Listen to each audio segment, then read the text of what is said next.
I've been using It's Learning in my face-to-face classroom since September, but when that global health crisis hit, within about a week I realized I was really going to need to adjust the way I was using It's Learning for the virtual school experience.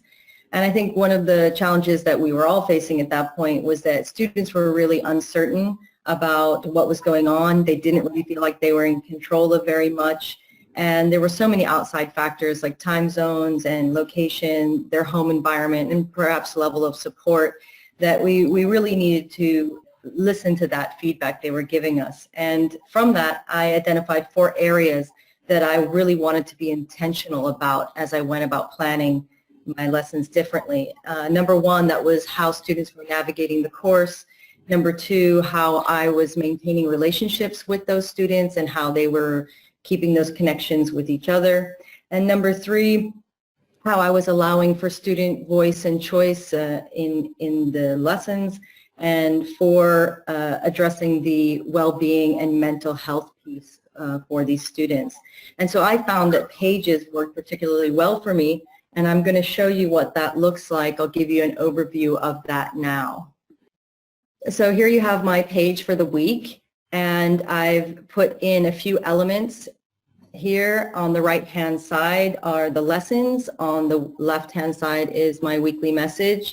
I have a space for well-being, as well as a space for class discussions and also polls and surveys. And so what I like about Pages is that it's one place for students to find all the assignments, tasks with clear instructions and resources. And I can also give some audio and visual video cues. On the right-hand side here, you can see that I have my learning objectives and that I have embedded in a really clean and neat way using the embedded features within It's Learning to provide my lessons. And this was especially important for students with learning differences because they were expressing to me that they were having trouble navigating through the systems, and so having it all here really helped for them. And I have here my lessons for the week, so I'm telling them when I want them to do these, and again that embedded features is very neat and clean. Another way I also use it is I give students choice. So I want them to complete one of these and they get to choose what they want to do, leaving them with that feeling of agency and participation. And at the end of every week I build in a survey because I really want to hear what they think about the work, the content. It's a way for me to check their understanding and to make adjustments if I needed to. Once I set this page up, in this way, I didn't change it, and I still haven't changed it as we approach week 10 next week. And that's important because students need to be able to have some sort of stability in what they're seeing. This is also nice to have it all in one place for students who have connectivity problems. They're able to screenshot that when they come in, and then they can work asynchronously through those materials.